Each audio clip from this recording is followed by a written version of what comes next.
Daylight Time. At 6:37 p.m. Central Daylight Time, a severe thunderstorm was located near Dinosaur Valley State Park, 411 miles southwest of Granbury, moving east at 40 miles per hour. Hazard, 60 miles per hour wind gusts and quarter-size hail. Source, radar indicated. Impact, hail damage to vehicles is expected. Expect wind damage to roofs, siding, and trees.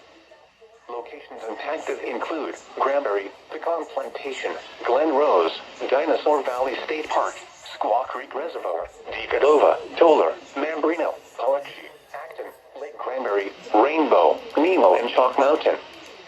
For your protection, get inside a sturdy structure and stay away from windows. I don't know if it's a double header or not.